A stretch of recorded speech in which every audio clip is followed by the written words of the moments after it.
Hey, awesomes. How's it going?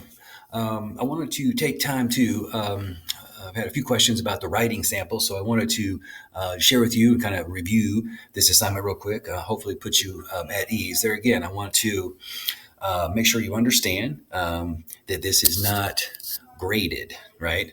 I'm not going to look at this and give it an A, B, C, D, E, F, G, H, I, J, K, or any letter, okay?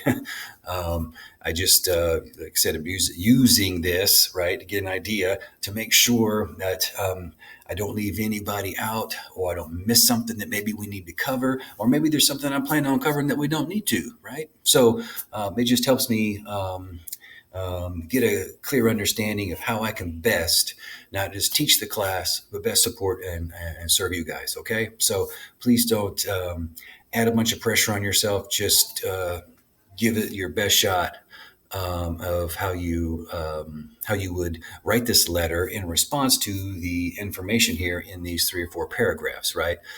So so let's start off here. It says, in his book, Creativity 101, James C. Kaufman suggests that the standardized tests used to determine college admissions, like the ACT, are not effective at identifying valuable intellectual strengths like creativity in college applicants. What's more, standardized tests may unfairly privilege some students while putting other bright and creative students at a disadvantage. So that sets up the whole dichotomy, right? That sets up the argument, or two sides or opposing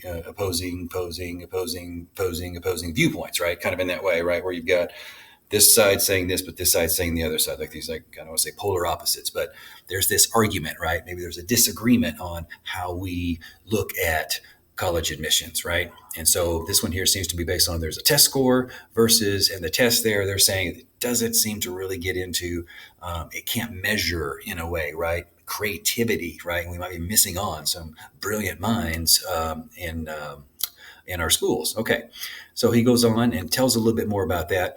So your directions, though, for what I want you to do, what you're going to submit is a letter, right? So think about the genre of the letter, right?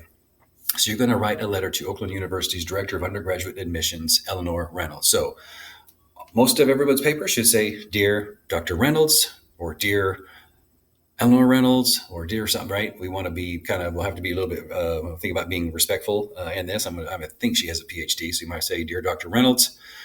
And then you're going to talk about and go into your side of the story, right? We're going to try to persuade Dr. Reynolds, it does say Dr. Reynolds, my bad, to agree with you, right? Do you believe OU should consider a student's creativity when making admissions decisions, or do you believe OU should consider only ACT scores and a student's high school grades when deciding whom to admit to the university, right?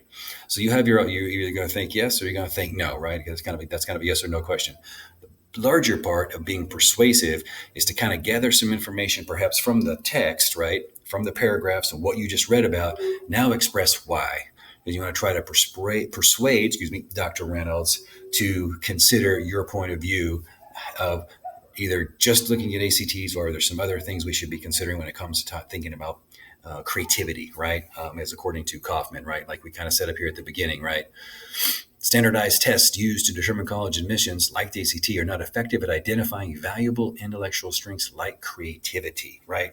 So depending on where you think about that, of course, he's going to talk a lot about this right in here. He's going to talk to you about creativity, right, and give you some stuff to talk about and think about. You're already familiar with ACT scores. You've had to take them, right? You've been to high school. So think about what he's got to say. Pick where you are. There's not, like I said, there's not a right or wrong answer, right? You pick yes or no, and persuade Dr. Reynolds through your letter which way you think she should kind of be leaning towards, right?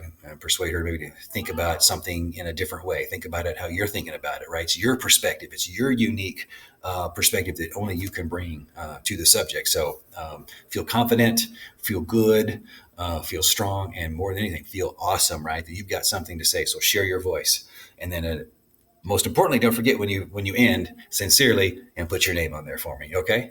All right, guys. Hope you have fun writing this. It's kind of a fun assignment. It's kind of an interesting topic too. So, but I'll be back again with you guys again as soon as possible. I wish you a good week. Have a great weekend. Most importantly, stay safe and stay awesome.